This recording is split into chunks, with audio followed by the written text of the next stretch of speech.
Boa noite, sejam todos muito bem-vindos, os membros aqui do clube, os que também não são membros e que estão assistindo nesse momento esse vídeo, que fica aí disponível para vocês.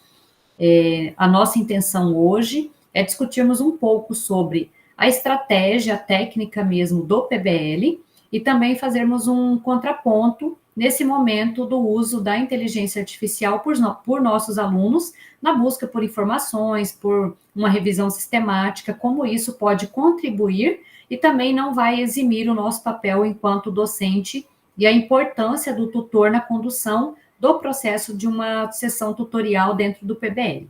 Então, eu vou deixar projetado aqui, vou dialogando com vocês, e se surgirem algumas perguntas mais específicas, eu peço, por gentileza, que pode levantar a mão, escutando aqui, quem está de forma assíncrona, se quiser comentar durante a apresentação, sintam-se à vontade, e aí eu já minimizo e a gente vai batendo um papo.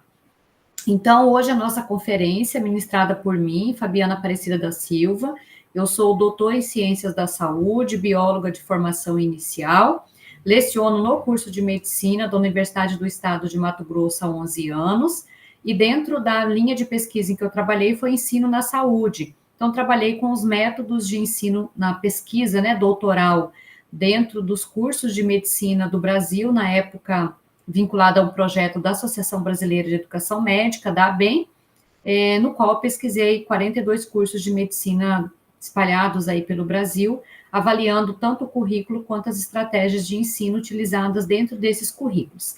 E desde então venho trabalhando com essa perspectiva de métodos ativos, de organização de currículo, e por isso, hoje eu atuo como tutora, lecionei há algum tempo a disciplina de morfofuncional, então fiquei na frente da parte macroscópica, da anatomia, e desde a pandemia eu estou atuando como tutora, até mesmo para vivenciar essa experiência de como conduzir um PBL, porque modifica um pouco de quando nós falamos a partir de um processo só teórico, principalmente nas situações como formadora que eu atuo, e do que quando nós vivenciamos exatamente na prática, na nossa rotina, essas fragilidades e potencialidades, elas se tornam muito mais presentes e nos empodera muito mais para falarmos e comentarmos sobre elas, também dialogarmos com os colegas que já atuam, principalmente, e sentem provavelmente as mesmas angústias e também satisfações e felicidades quando a gente conclui aí esse processo de uma sessão tutorial. Então, hoje, a intenção é abordarmos novamente um pouco do conceito, do passo a passo na condução de uma sessão de PBL e também, no final, fazermos aí um contraponto sobre a questão dessa era digital, principalmente com a inteligência artificial, como que nós podemos trabalhar nesse limiar em que o nosso aluno está utilizando como recurso a inteligência artificial. Quando a gente fala em PBL, ou qualquer outro tipo de método ativo, eu gosto muito de trazer essa frase, quem me acompanha aí nas formações já virou uma rotina, às vezes fica um pouco repetitivo, mas é uma frase, um pensamento ali de Rubem Alves, que diz assim: eu quero desaprender para aprender de novo, raspar as tintas com que me pintaram, desencaixotar emoções, recuperar sentidos.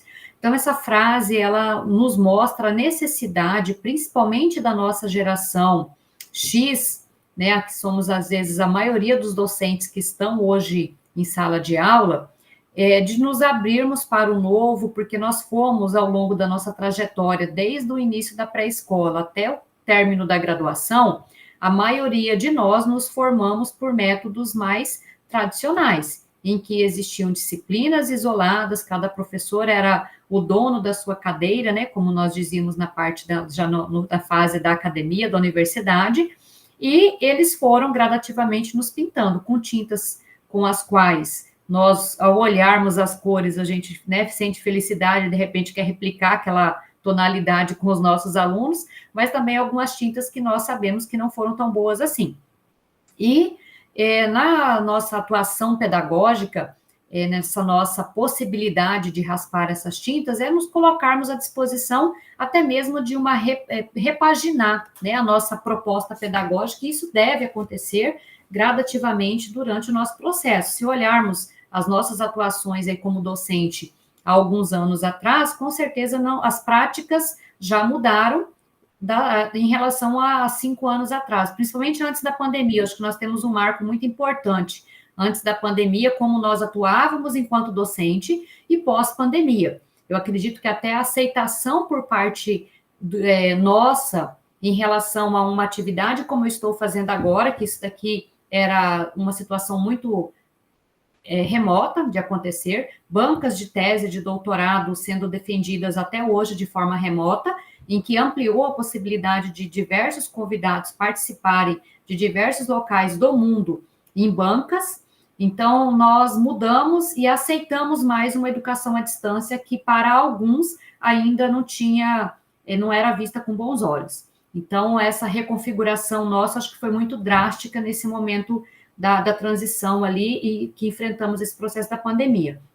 E pedagogicamente, nós vamos raspando tintas, pintando de novo, mas quando a gente pensa no modelo acadêmico, no currículo todo organizado em métodos ativos, quando nós fomos formados, como eu acompanho esse processo de formação, às vezes eu vejo um docente que quando olha, a primeira coisa que ele pensa é, esse aluno não vai conseguir sair daqui formado desse jeito.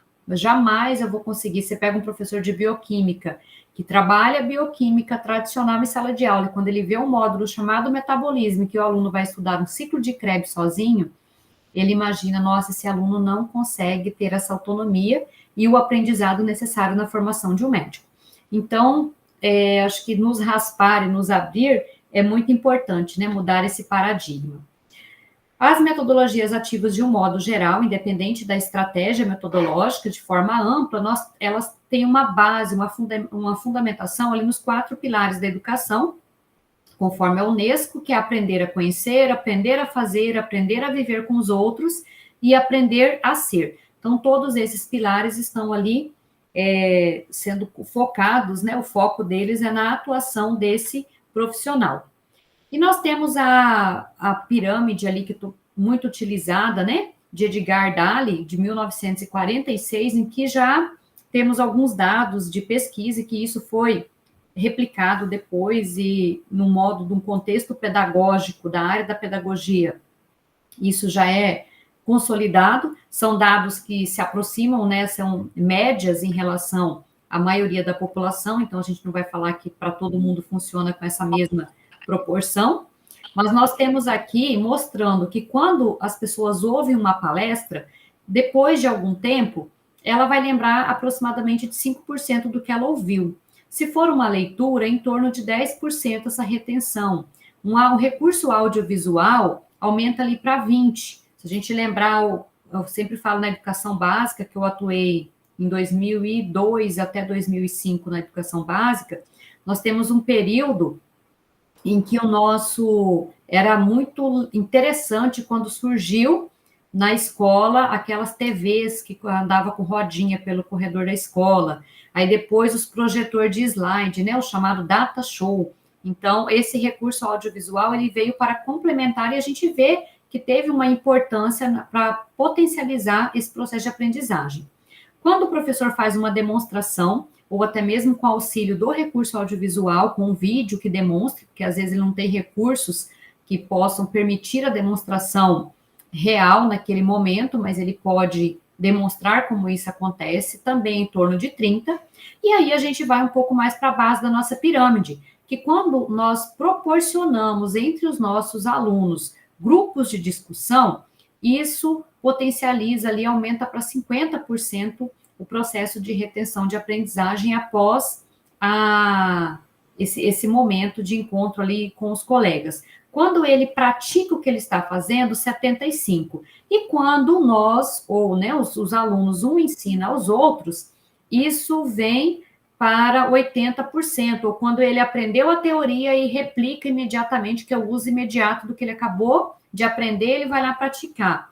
Então, é em torno de 80%. Quando nós observamos essa pirâmide, as metodologias ativas, pode ser um PBL, um TBL, o fishbowl e outras estratégias, elas estão aqui na base da pirâmide, porque elas são alicerçadas em discussões em grupo, os alunos têm muito foco em praticar, né, fazer o que ele está aprendendo teoricamente, e também ensinar os colegas. Então, nesse processo de discussão, muitas vezes um ensina o outro. E nós mesmos, enquanto professores, quando a gente, né, lembrando do início da nossa carreira docente, quando nós pensamos, agora eu vou ensinar, provavelmente muitos dos temas ainda poderia existir uma dúvida, ou nós processamos essa informação do nosso próprio modo de pensar, é diferente do que quando a gente estava enquanto aluno. Enquanto aluno, eu tinha uma meta a cumprir, que era seguir o protocolo do professor e ser aprovado naquela disciplina. A partir do momento que eu assumo aquela disciplina como docente, eu preciso preparar uma outra forma de falar para o outro, porque eu estou no processo de ensino. E nas metodologias ativas, os alunos, eles ensinam uns aos outros durante todas as atividades. E aí, quando a gente pensa em mudar para uma atividade, principalmente para um PBL, algumas perguntas são muito comuns entre os gestores e os docentes que estão ali nesse processo refletindo sobre mudança, que é como formar estudantes ativos, né? Porque quando a gente fala em métodos ativos, o método pelo método, ele não é ativo. Quem é ativo são os alunos que vivenciam essas estratégias metodológicas. O que ganharemos se nos dedicarmos a formar estudantes ativos? Porque é um processo muito mais moroso e trabalhoso também. Há riscos nisso? Podem ocorrer perdas? Que tipos de dificuldades teremos que enfrentar para formar estudantes ativos? Os ganhos compensam o esforço para a mudança? Quais novas formações o professor e a instituição devem desempenhar na formação dos estudantes ativos? Então, agora a gente vai dar um foco um pouquinho, pensando nesse processo ali de base que eu passei para vocês, na história, no conceito e na origem ali do PBL. Então, o Problem-Based Learning surgiu na década de 1960 em McMaster, no Canadá. Então, é a essência dela, né? O pessoal sempre fala, de McMaster a origem do PBL. E ela veio no momento em que a instituição estava insatisfeita com o ensino médico tradicional. Então, ela já surge ali na área da saúde, essa estratégia metodológica. Então, as aulas, elas eram muito baseadas em situações expositivas e memorização, em que geravam uma insatisfação, porque não existia muito diálogo, muita interação entre os próprios estudantes, e aí esse método vem como uma estratégia de movimentar drasticamente o processo e gerando um pouco mais de autonomia, né, para o próprio estudante. A proposta foi liderada por Barrows. Ele é um neurologista e educador que buscava formar médicos mais críticos, reflexivos e preparados para resolver problemas, principalmente de contexto de práticas clínicas. A primeira experiência, então, foi aplicada em 69, no curso de medicina de McMaster, tornando-se referência mundial. E daí o conceito central, então, né? O PBL é uma estratégia ativa em que o ponto de partida sempre é um problema real ou simulado. Na maioria das situações, nós temos casos fictícios, mas que espelham uma situação real. Então, esses casos são textos escritos em que o aluno vai ter o contato com aquela história narrada, esse problema real ou simulado, espelhado numa situação real, para que eles possam pensar em como resolver num cenário de busca teórica para trazer uma solução para aquele problema. Então, os estudantes, eles estão sempre em pequenos grupos e eles sempre são estimulados a identificar o problema nessa história, levantar as hipóteses, eles devem traçar objetivos de aprendizagem, pesquisar de forma autônoma as respostas para esses problemas e eles voltam para rediscutir o problema e propor soluções também no mesmo grupo. E aí o professor, ele muda de papel, porque o papel dele não é mais explanar aquela informação teórica e dar respostas, mas ele sempre está no papel de tutor, facilitador nesse processo ensino-aprendizagem. Então, depois eu vou passar para vocês o passo a passo das etapas também, tá? Fundamentos pedagógicos. Então, nós temos Vygotsky e Piaget como bases construtivistas, em que o aluno constrói o conhecimento de forma ativa. Então, essa base construtivista alicerça o fundamento pedagógico do PBL.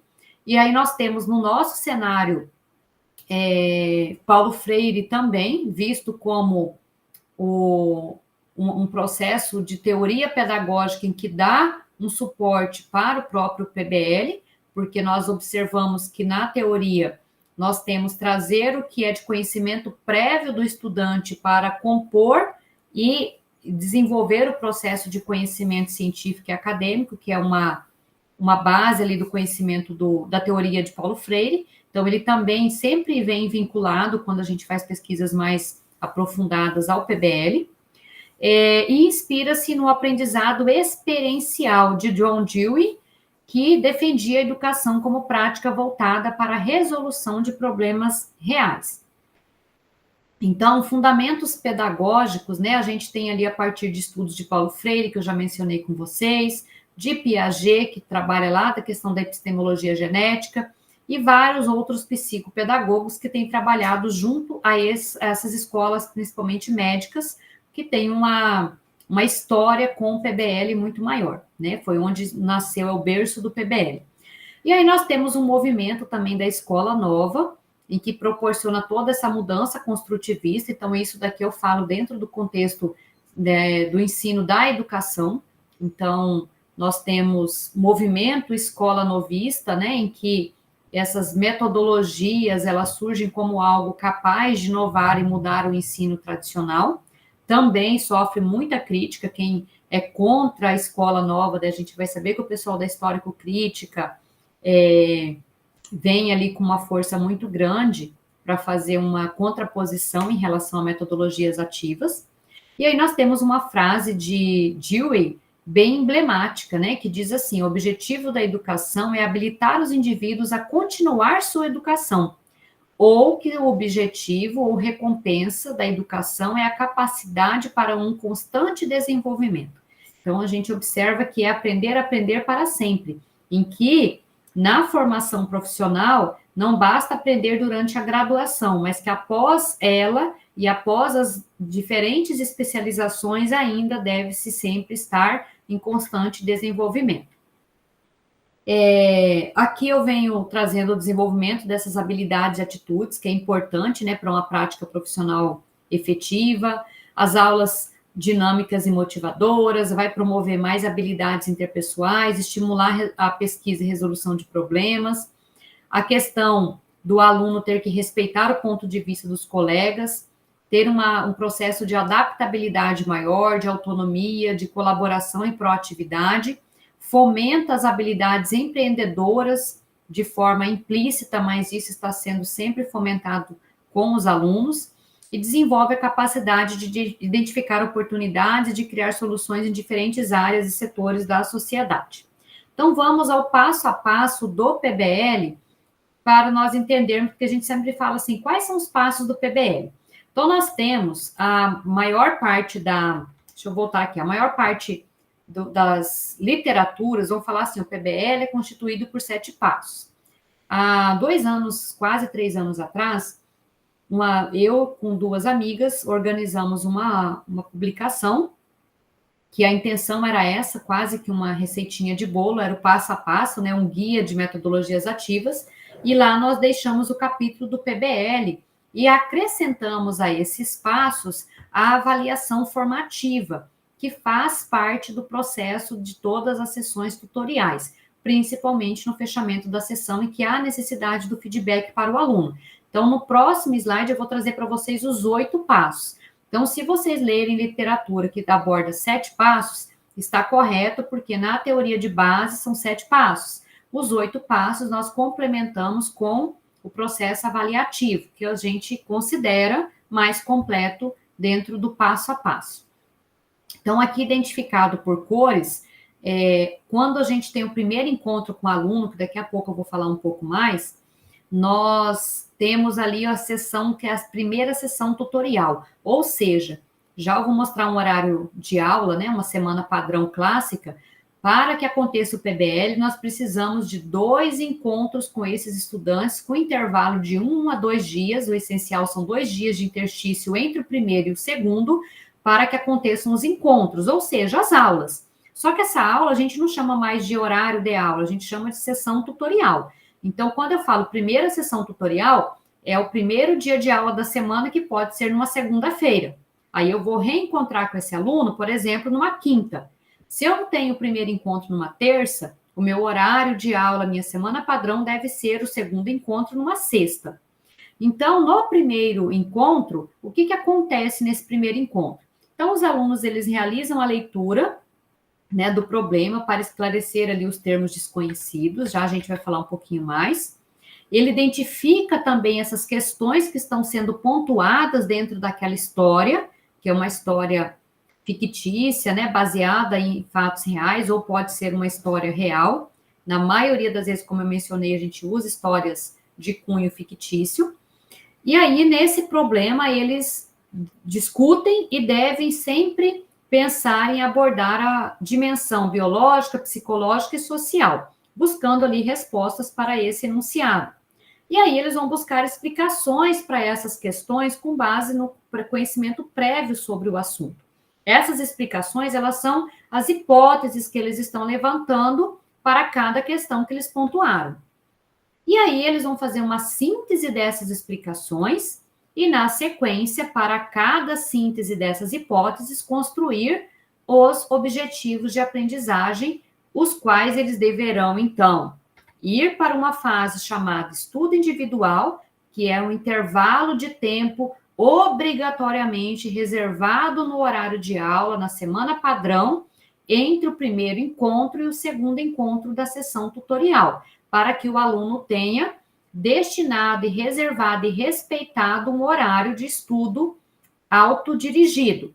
Nesse dia, o aluno vai com a lista de objetivos que foi já estabelecida no dia do primeiro encontro com o grupo. Então, todo mundo sai dali com a mesma lista de objetivos, só que eles realizam um estudo individual. É óbvio que na rotina do dia a dia, quem mora junto, quem está perto, quem gosta de estudar em grupo, eles vão estudando em grupo, mas todos devem realizar o seu resumo, a sua síntese, responder esses objetivos para trazerem no dia do segundo encontro da sessão tutorial.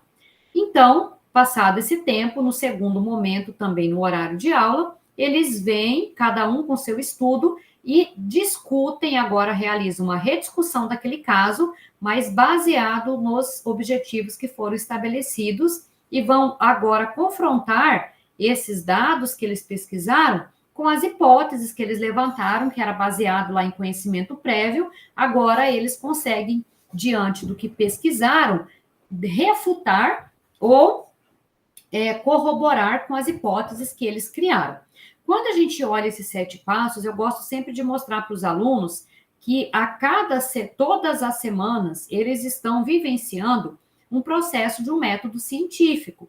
Por quê? Né? Isso assim de base, porque o PBL ele tem muito mais do que um passo a passo, porque quando a gente fala em passo, parece que eu estou indo lá cumprir etapas. E se deixar sem essa compreensão, ou né, eu trabalho no terceiro período, então eu reforço com os alunos no terceiro período, senão eles vão perdendo a satisfação do porquê fazer aquilo. Eles querem pular etapas e aí as coisas vão desandando no percurso metodológico. Então, para que a gente possa seguir essas etapas durante o percurso do curso, sempre temos que mostrar que aquilo ali tem uma intencionalidade pedagógica. Não é seguir uma regrinha e está tudo certo. Então, quando nós pensamos, por exemplo, no nosso TCC, nós que já somos docentes, toda vez, né, quem é professor orientador de TCC, a primeira coisa que a gente pede para o aluno é o quê? Levantar o problema que você quer pesquisar. Aí ele vai pensar no problema. Aí a gente pede quais são as questões do seu problema. Depois, nesse processo de construção ali do trabalho científico, ele tem que levantar hipóteses para esses problemas. E aí ele vai a campo, ele vai fazer uma pesquisa bibliográfica, ele vai desenvolver a pesquisa dele, que é o estudo individual. E ele volta já com os resultados descritos para fazer a sua explanação no dia da defesa desse trabalho de conclusão de curso. Então, ele volta com a pesquisa realizada em que ele observou se ele cumpriu ou não os objetivos de pesquisa, e no nosso caso são os objetivos de aprendizagem. Então, percebam que ao percorrer esses 7 passos aqui, o nosso aluno está percorrendo os passos de um método científico semanalmente. Então, ele vai desenvolvendo um raciocínio clínico, ou um raciocínio, se não for na área da saúde, um raciocínio que se aplique àquele contexto de formação do futuro profissional, porque ele vai ter que pensar em hipóteses, pensar nos problemas, nas hipóteses, nos objetivos, vai ter que estudar. Então, para cada semana, esse raciocínio vai gradativamente se fortalecendo e se consolidando, e é lógico, ficando mais empoderado esse aluno, porque agora ele tem mais propriedade técnica e competências e habilidades que são desenvolvidas ao longo desse percurso. Aqui nós trouxemos os 8 passos do PBL em outro esqueminha, que vai mostrar aqui: ler atentamente o problema, esclarecer os termos desconhecidos, identificar as questões, então analisar, como eu já comentei lá, as dimensões biológica, psicológica e social, discutir as questões com base no conhecimento prévio, levantar hipóteses, que é formular hipóteses, ele vem para definir os objetivos de aprendizagem, faz o estudo individual, rediscute isso daqui no grupo e, como um complemento, ele faz a avaliação formativa. A avaliação formativa, dentro de qualquer metodologia ativa, a professora Rosângela Minardi, que lá de Viçosa, tem um livro de métodos ativos que ela fala assim: avaliação formativa, o pulo do gato, porque é na avaliação formativa que nós podemos proporcionar para o nosso estudante um processo de autoavaliação de como ele foi durante aquela semana, se ele participou na discussão, se ele contribuiu na formulação de hipóteses, na estruturação dos objetivos, se ele realizou ou não um bom estudo individual, de modo a contribuir na hora da rediscussão com os colegas, e também avaliar os próprios colegas. E, consequentemente, aquele que está recebendo a avaliação do seu colega ter uma habilidade de receber o feedback do colega. Então, esse processo, quando a gente faz ele de forma oral, porque tem instituições que fazem de forma só no formulário. Então, o tutor vai preenchendo o formulário, o tutor faz isso e deve fazer o acompanhamento via tópicos que ele deve avaliar no estudante, tanto no dia da abertura, todo esse processo, e no dia do fechamento do problema, que é o dia do reencontro, e ele também precisa avaliar, ter a autoavaliação e avaliar os seus colegas. Então, quando a gente proporciona isso para os alunos, num primeiro momento, principalmente aluno de primeiro período, torna-se desconfortável, né? Ele vai precisar desenvolver essa habilidade em fazer a sua própria autoavaliação e avaliar o colega, porque pode ter colega que contribuiu mais com o grupo ou menos. Só que quando nós colocamos o porquê de tudo isso, porque quando ele vai para um cenário de prática, principalmente no contexto, se a gente for aplicar para a área da saúde, nós vamos observar que em qualquer ambiente, seja ele na atenção básica, lá na unidade de saúde, nos centros de especialidades médicas, né, na atenção especializada, já também no sistema público, seja no hospital privado ou até mesmo no consultório particular, ele vai ter uma equipe, seja uma secretária, uma equipe de suporte, de apoio. E o feedback é algo fundamental para que essa equipe possa percorrer e trabalhar e existir uma harmonia em conjunto para que todos consigam atingir os objetivos ali esperados por aquela equipe. Então, se em algum momento ele estiver na condução de uma equipe, ele precisa aprender a dar feedback. E também precisa aprender a ouvir o feedback. E precisa também aprender a fazer uma autoavaliação dentro daquele contexto em que ele está trabalhando. Então, desenvolve muito as habilidades e as competências de cunho das soft skills, de habilidades leves, né? Dessas habilidades que são fundamentais na formação de um profissional também. Então, para que nós possamos pensar na implantação de um PBL, nós precisamos organizar o curso. Então, aqui eu estou falando no contexto do cenário do ensino superior. Nesses períodos, né, e nessa história, nessa trajetória que eu tenho realizando formação de professores em diversas instituições, já teve situações, às vezes, que eu falei, eu não posso ir para o conflito, mas está quase acontecendo já. Porque os professores vêm falar assim, não, eu faço PBL, eu vou fazer um PBL. E a primeira coisa que eu questiono é, quantos alunos você tem na sua turma.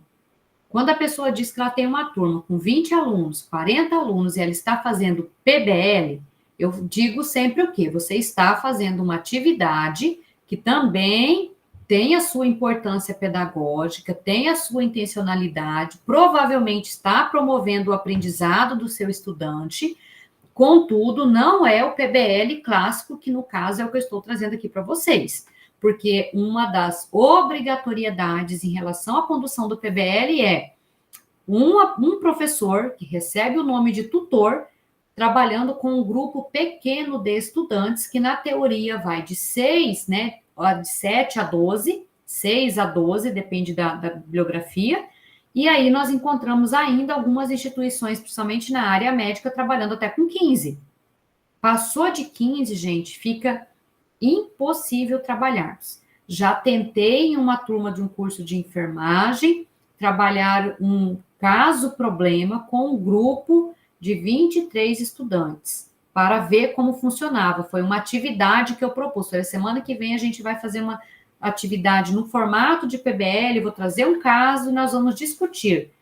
É impossível realizarmos esses 7 passos com um grupo, impossível realizarmos a avaliação do estudante em cada fase. Por isso, a necessidade de pequenos grupos. Então, para isso, eu já preciso ter um currículo todo organizado em que proporcione a condução desse PBL. Então, primeira coisa de limite, número de alunos por professor. Então, podemos fazer algo parecido com o PBL? Podemos, mas não podemos dizer que eu faço PBL. Outra condição importante, além do número, né, ali de estudantes, é que um currículo que já é pensado para ser conduzido em PBL, ele deixa de ter, deixa eu colocar aqui eu tinha colocado aqui, ele deixa de ter disciplinas clássicas dentro de um contexto pedagógico. Então, por exemplo, eu trouxe aqui um modelinho do primeiro período de um curso da área da saúde, não necessariamente precisa ser da medicina, temos várias outras instituições que trabalham junto com o ciclo básico, desde a medicina até odonto, fisioterapia, todo mundo vivencia aqueles mesmos componentes curriculares.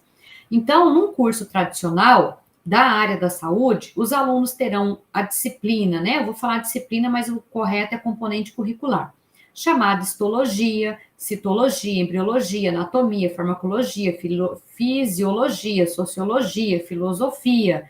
Então, ele tem ou disciplina de ciências humanas ou humanidades, que vai pegar filosofia com sociologia, ou ele vai ter uma microbiologia com parasitologia, ou micro com imuno junto, mas ele tem disciplinas, componentes curriculares isolados. Quando nós pensamos em um currículo organizado em PBL, essas temáticas, elas estão entremeadas dentro daquela história chamada problema. Então, quando o aluno vai resolver um caso-problema, muito provavelmente, é lógico que isso daqui gradativamente vai mudando de complexidade, mas pensando num primeiro período, muito provavelmente o aluno vai precisar consultar um livro clássico de histologia, citologia, vai precisar olhar anatomia, ora ou não a embriologia, vai precisar consultar aspectos da farmacologia, pensar nos aspectos biopsicossociais. Então, as histórias, elas necessitam, para serem respondidas, uma pesquisa totalmente interdisciplinar. Então, a condução de um PBL, como ele é posto na teoria, nós tiramos esse contexto disciplinar e colocamos agora contextos temáticos em que essas disciplinas dialogam entre si. E aí, para cada período letivo, considerando ali um semestre letivo, nós temos a condução ali de 3 componentes curriculares. Tem instituições que têm de 50 horas, 52 horas, 72 horas, depende muito da instituição, mas a condução básica é que cada componente curricular, ele é às vezes chamado de unidade curricular, ou módulo curricular, né? Aquele componente, ele tem um tema, porque é um tema central que vai ser conduzido, e aí, baseado num tema, cada tema transcorre ali dentro daquele tema 5 problemas, sendo um por semana, na sexta semana o aluno vai fazer uma prova. Então, nós percebemos que outra necessidade importante ali na organização do curso, além do número de alunos, é a organização curricular. Então, como vamos implementar o PBL, né? Então, originalmente, ele é implementado em todo o curso, é um conjunto de problemas que formam as unidades, os componentes curriculares, e que vai ser a espinha dorsal ali do currículo, e aí nós precisamos, né, da aplicação como uma estratégia educacional, às vezes parcial ou não, algumas disciplinas isoladas, dentro de um currículo convencional. O que eu quis dizer com isso daqui? Porque tem pessoas que falam, eu vou trabalhar, eu ministro a disciplina de embriologia e eu vou trabalhar PBL só na minha disciplina. Você vai precisar organizar toda a sua disciplina com formatos de problemas para cada semana. Obrigatoriamente, você vai precisar que o horário de aula tenha uma carga horária disponível para você discutir aquele problema com o teu estudante e também tenha 2 encontros semanais. Pode fazer uma vez por semana? Pode. Mas é o ideal? Não. Tem instituições que realizam um único encontro semanal, em que o aluno vai fazer o fechamento de um problema, ele abre o outro e vai encontrar com o tutor na outra semana. Mas não é a origem que eu quero trazer aqui para vocês, a essência do que nós temos na teoria. Então, se eu pego lá parte de disciplina para trabalhar, eu vou ter sempre, num curso tradicional, como fragilidade o meu número de alunos, porque é raro um curso que você vai ter ali 7, 10 alunos no teu período letivo. Olhando para um semestre letivo aqui, um modelinho de horário de aula de um terceiro período. Então, esses alunos estão tendo alguns outros componentes curriculares, outras disciplinas, e aqui dentro vai ter ali a tutoria. Então, o encontro da tutoria, que é o horário de aula, por exemplo, é das 13 às 17, e ele vai encontrar de novo com o professor das 13 às 17. E aqui onde tem estudo, é o intervalo que está reservado.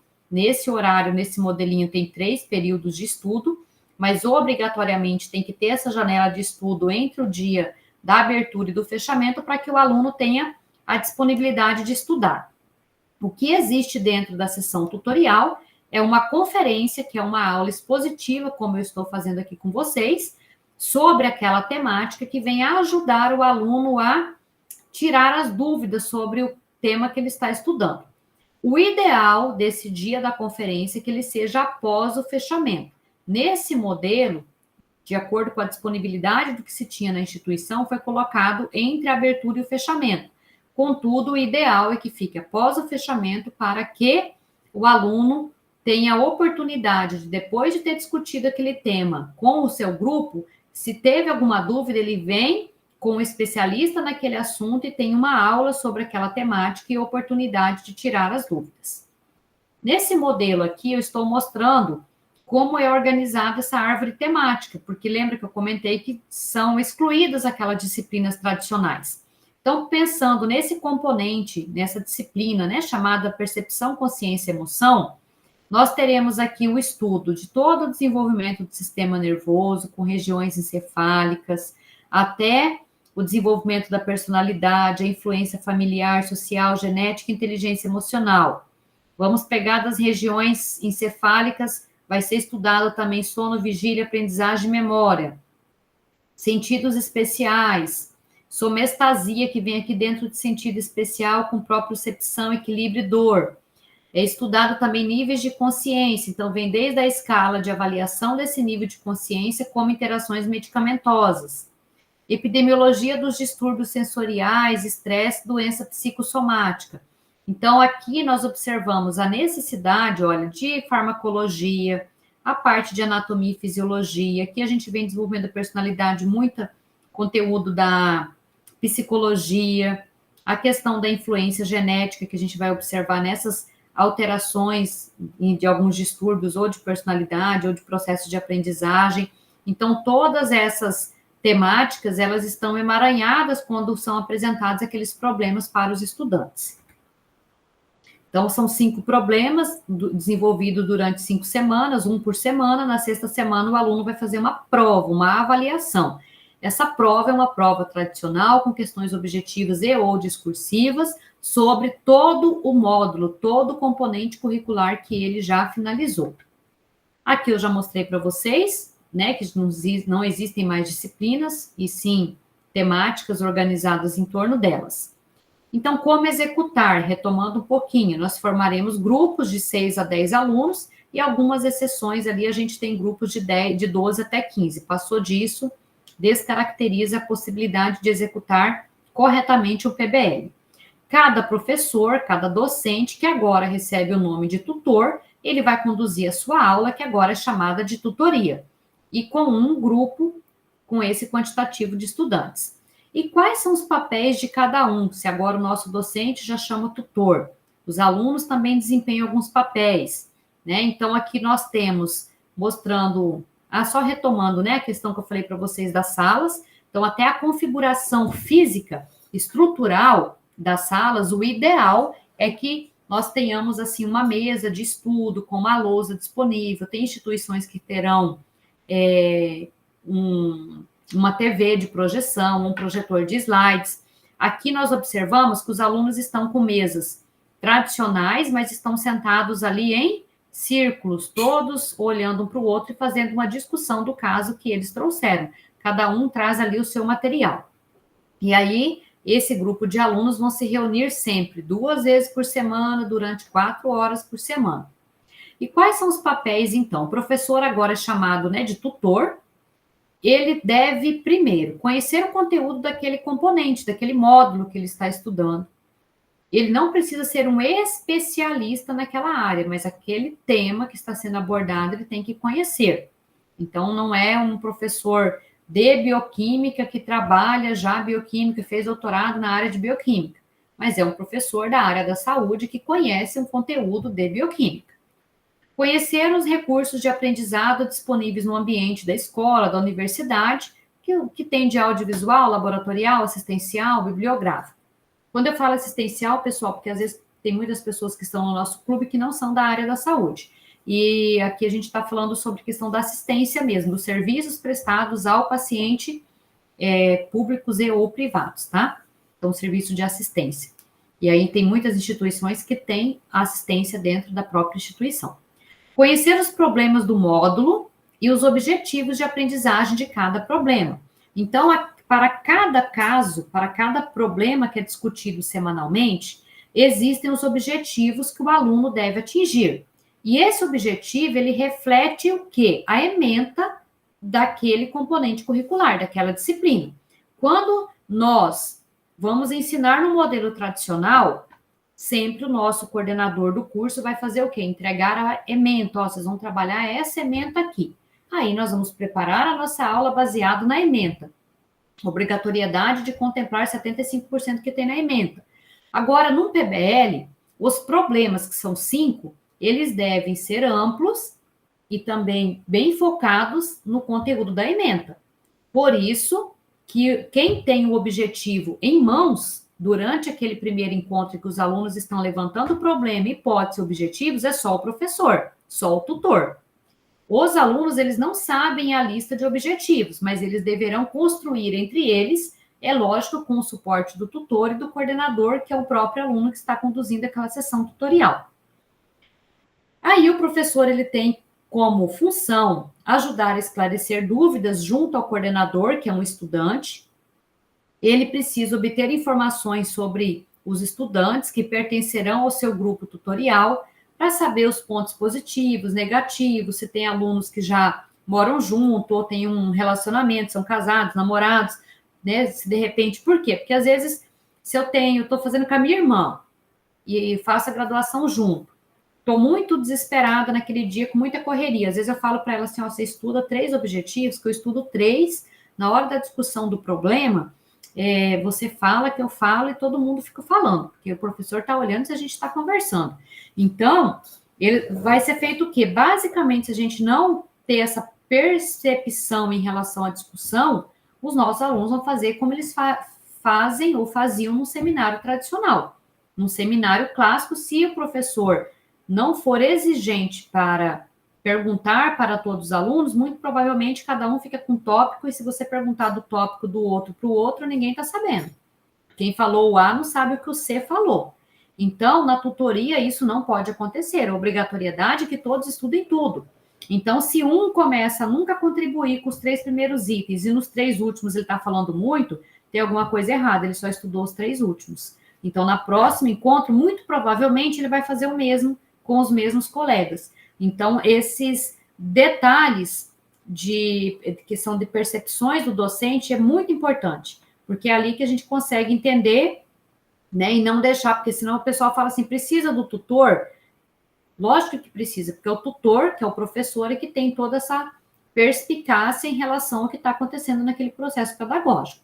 Então, ele vai mediar o processo, mas ele não dá a resposta pronta, ele estimula pergunta, reflexões, estimula análise crítica, ele tem que garantir que os 8 passos sejam seguidos e observa os aspectos cognitivos e atitudinais dos estudantes. E aí existe também na sessão tutorial um coordenador, que é um estudante. O que esse coordenador vai fazer? Ele vai atuar durante uma semana, então ele atua no dia da abertura e no dia do fechamento, e ele é responsável por abrir e conduzir a sessão tutorial. Então, eu também gosto sempre de brincar que o pessoal fala assim, professor, o tutor não dá aula, só fica sentado olhando os alunos discutirem, quem conduz tudo é um outro aluno. Mas é lógico que, como eu mencionei, todas aquelas atribuições são do tutor, mas é exatamente para que o aluno vivencie esse papel de coordenar uma sessão, que outras habilidades atitudinais, de desenvolvimento de outras, né, aí as soft skills, que eles estão desenvolvendo quando ele assume esse papel. Então, ele vai organizar a participação do colega, como se fosse numa discussão em grupo, ou numa conferência, em que todo mundo que levantar a mão junto, aí ele fala, espera, vamos por ordem. Ele vai estimular aquele que é mais tímido, vai regular aquele mais prolixo para falar um pouquinho menos. Então, ele tem que manter o grupo atento, focado, coordenar o tempo. Tudo isso é um aluno que faz.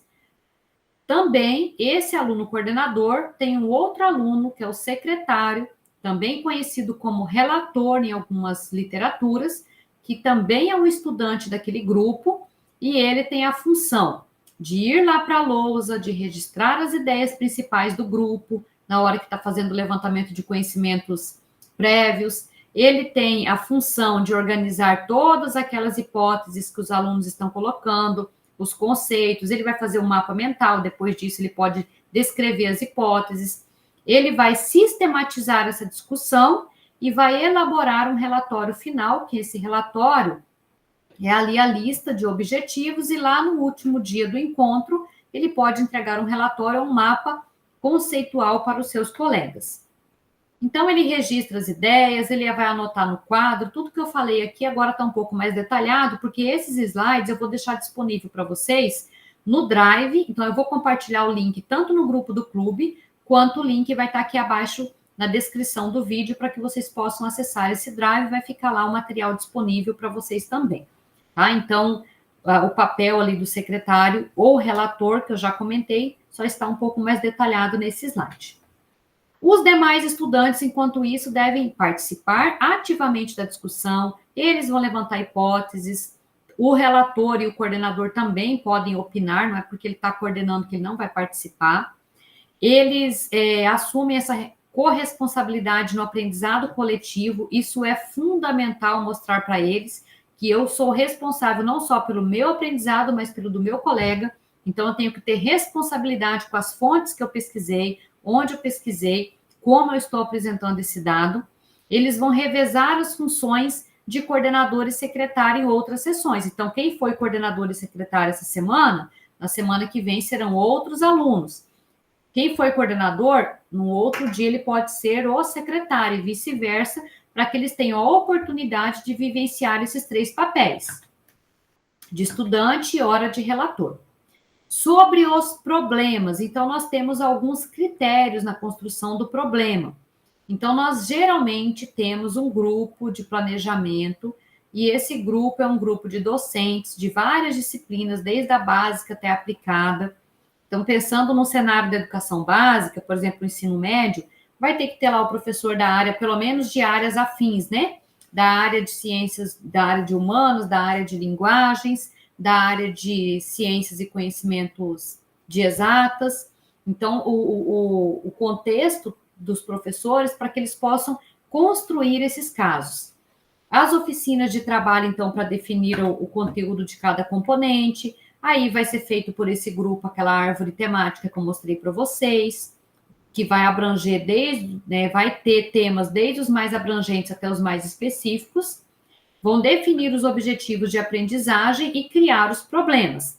E tudo isso é óbvio para contemplar uma ementa de um curso, porque como é um curso, seja de educação básica, seja um curso, que daí lá na BNCC, na educação básica, nós temos os conhecimentos mínimos esperados para cada série do ano letivo. Da mesma forma, na universidade, para cada curso, existem os conhecimentos mínimos previstos nas legislações, principalmente nas DCMs, que nós temos ali a regulamentação. Os problemas, então, eles parecem ser mais eficazes se tratarem de assuntos contemporâneos. O que é isso? Como fazer um bom problema? Que história que eu vou envolver o aluno? Então, a gente precisa, da mesma forma que elaborar uma boa prova, termos critérios para que os problemas conduzam os alunos para aquele pensamento que nós desejamos. Porque muitas vezes o problema é o verdadeiro problema, porque ele leva o aluno a pensar para o lado X e ele está indutivo para um sentido que não é aquele que nós precisamos dentro dos objetivos esperados. Então, quando a história é mal contada, o aluno entende qualquer outra coisa que não seja aquilo previsto, né? Aquele assunto previsto. Então, ele tem que ter uma narrativa envolvente, às vezes com um pouquinho de humor, né? Em que, embora não seja um ingrediente essencial, mas pode ter, dependendo da situação. Ser usado de forma criteriosa pode trazer contribuições valiosas para que o problema seja bem sucedido. E ele deve ser, né? Deve ser um pouco, pouco estruturados, porque se a gente colocar detalhes, daí nós vamos já dar os objetivos prontos para eles. Então, ele tem que ter uma narrativa que induza a construção, mas não uma estruturação no passo a passo. E aí existe um checklist aqui com base nessa referência bibliográfica aqui de Deslize, desculpa que eu enrolei a língua aqui, mas ele é de 97, que tem nesse artigo basicamente o checklist para a gente ler a história e preenchermos. Isso é contemplado, não é contemplado. Então, os conteúdos estão apropriados, sim ou não? Foram determinadas as disponibilidades dos recursos, sim ou não? O desenvolvimento está adequado ao aluno, aquele grupo, aquele período letivo? Está baseado nas experiências? Está baseado no currículo? Permite uma variedade de estratégias de ensino? É pouco estruturado? Permite motivação? Né? Desenvolver uma questão focada? Estão determinadas as estratégias de avaliação? Então, nós precisamos fazer esse checklist para ter certeza que aquele problema será útil para desempenhar a função que ele deve desempenhar. Agora, a gente vai falar um pouquinho sobre o PBL nesse cenário da inteligência artificial. Então, o PBL mais a IA, ele tem que ter uma sinergia, né? Então, como que a IA pode apoiar cada fase do PBL? O papel do tutor continua sendo de mediador crítico, porque senão daqui a pouco a gente vai pensar assim, será que dá para deixar um IA, né, alguém lá representando o tutor e que vai escutando e ordenando o diálogo entre os alunos? Não é impossível, pode, mas a nossa intenção é que permaneça o tutor, porque só ele que vai ter essa capacidade humana e crítica de conduzir uma sessão tutorial como deve ser feita. Então, nós temos que usar os recursos disponíveis para contribuir, né? Então, a gente vai falar um pouquinho dos pontos positivos, como podemos usar, e também dos pontos, às vezes, que não são tão interessantes e devemos ficar atentos. Então, no designer de problemas enriquecidos com a inteligência artificial, lembra que eu falei que a história precisa seguir um checklist. E aí, se nós criamos ali com os nossos colegas um cenário, ou se você lembra de um contexto na tua área de atuação, em que você pensa que foi um caso real, mas que poderia ser aplicado ali com nomes fictícios, né? Como se fosse um filme baseado em fatos reais, mas aqui você vai usar como base essa história real. Aí a IA, vai te ajudar a melhorar esse cenário, porque se você passar um checklist, essa história vai ser organizada de forma mais estruturada. Não que nós não sejamos capazes, tá? Eu estou falando que é uma possibilidade, uma alternativa.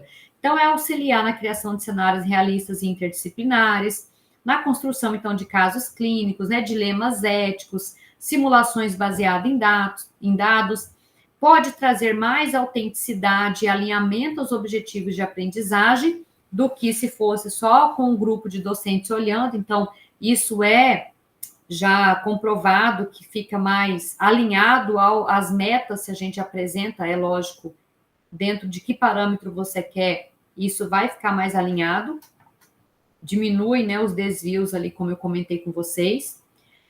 A IA pode apoiar o aluno na fase do estudo individual, do estudo autônomo, contribuindo para ajudá-lo a organizar os mapas conceituais, a organizar resumos de artigos, a simulação de perguntas para checarem, né, para checagem de conhecimentos, na curadoria crítica para evitar superficialidade. Isso daqui é muito importante nós mostrarmos para o aluno, porque às vezes eles querem esconder que estão usando a IA para vir para a tutoria. Aí teve um aluno que eu percebi que a discussão dele, não foi nesse período letivo agora, né? Senão os que estão me ouvindo daqui a pouco vão achar que eu estou falando deles agora, não são vocês. Mas teve um período que determinado aluno sempre aparecia com comentários um pouco mais superficiais, usando sempre tablet, celular para discutir. E aí, um dia eu perguntei, falei, você está usando só a IA para poder fazer seus estudos? Ah, professor, eu subo o livro lá, fulano de tal, e aí eu peço deixo o livro anexo, e aí eu peço, quero um resumo do capítulo tal. E aí, é lógico, eu estou lendo um resumo, mas deu para perceber que a pessoa não estava lendo o resumo, acho que estava pedindo o resumo do resumo, porque existia uma superficialidade na discussão do estudante. Então, é por isso que eu estou falando que esse feeling, né, esse detalhe, esse olhar com essa acurácia, cabe a nós, docentes, direcionarmos. Então, ele não pode se eximir da leitura de um artigo científico, sempre ficar pedindo um resumo de um artigo. Então, isso não é o ideal. O ideal é que ele leia. Mas, diante, às vezes, do quantitativo, ele pode complementar o seu estudo com um resumo. É proibido? Mesmo se nós falássemos que seria, ele está estudando individual, vai estar do jeito que ele quiser. Mas nós precisamos orientar e fazer com que a IA seja um suporte, né? Um meio e não um fim. A IA pode possibilitar um feedback em tempo real, porque contribui para que a gente tenha uma análise automática dessas respostas escritas ou das discussões. Podemos fazer uma identificação de clareza, de consistência e lacunas conceituais existentes ali na hora da discussão e nos apoiar na formulação de objetivos de aprendizagem. Também a avaliação formativa, ela pode ser um pouco mais personalizada. Então, os questionários, eles podem ser adaptados, baseados no desempenho daquele grupo. Podemos construir de acordo com o nosso checklist de avaliação formativa, percebendo que existe um ou outro aluno ou com determinadas dificuldades, ou com habilidades, altas habilidades, a gente pode construir trilhas personalizadas de estudo para aquele aluno. Pode proporcionar um apoio contínuo de acompanhamento da aprendizagem com foco naquele grupo, naquela temática. Também contribui para a análise e engajamento do grupo. Então, nós podemos usar como recurso para monitorar a participação daquele grupo em tempo real, identificar desequilíbrios no grupo, desenvolvimento de habilidades soft skills, como a comunicação, a cooperação, a liderança. Também pode ser utilizada a IA na integração de bases de dados reais. Então, na busca de casos clínicos, epidemiológicos ou estatísticos, na apresentação de gráficos e simulações de cenários e apoiar a tomada de decisão baseada em evidências. Então, essa complementação para integrar base de dados nos dá muita possibilidade de discussão e é interessante que nós possamos orientar os nossos alunos nessa integração quando a gente olha para a questão clínica, por exemplo, na área da saúde epidemiológica, para que ele possa compreender um cenário mais complexo daquele contexto que está sendo discutido, do que olhar só isoladamente o contexto clínico ou o contexto epidemiológico, por exemplo. As competências do tutor na era da inteligência artificial. Então, pensando nas hard skills, o tutor pode ter como contribuição uma curadoria digital com a inteligência artificial, principalmente ali no designer dos problemas que ele precisa elaborar.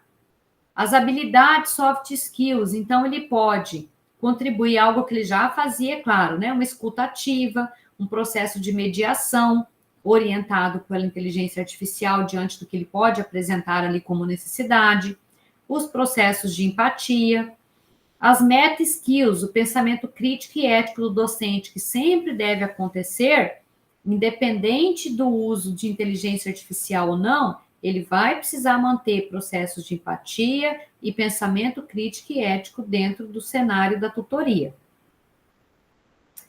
A IA, então, pode ser uma ferramenta de apoio. O PBL continua sempre centrado no estudante. A IA é uma aliada, mas nunca vai substituir o papel de cada um dentro do contexto das sessões tutoriais. A educação por si só, ela tem que formar um pensamento crítico com o uso ético da tecnologia. E aí a gente tem que tomar cuidado se a IA começa a permitir, como eu já dei o exemplo do meu aluno, superficialidade nas discussões e às vezes um viés e principalmente uma dependência. Então, se ele começa a usar aquilo toda vez para fazer um resumo de artigo, para vir para o fechamento da tutoria, ele está dependente de alguém e ele vai perdendo a habilidade, se é que ele já está, por exemplo, o aluno de quinto, sexto período que já vinha desenvolvendo essa habilidade, pode ser que ele reduza esse potencial de sintetizar as informações. Então, daí fica ali, né, uma pergunta final: como você vai integrar a IA em suas práticas sem perder a essência do PBL? E aí eu deixo aqui nesse momento para nós, um tempinho para nós dialogarmos. Agradeço muito a participação de quem pôde estar aqui de forma síncrona, quem está assistindo agora posteriormente, muito obrigada pelo tempo.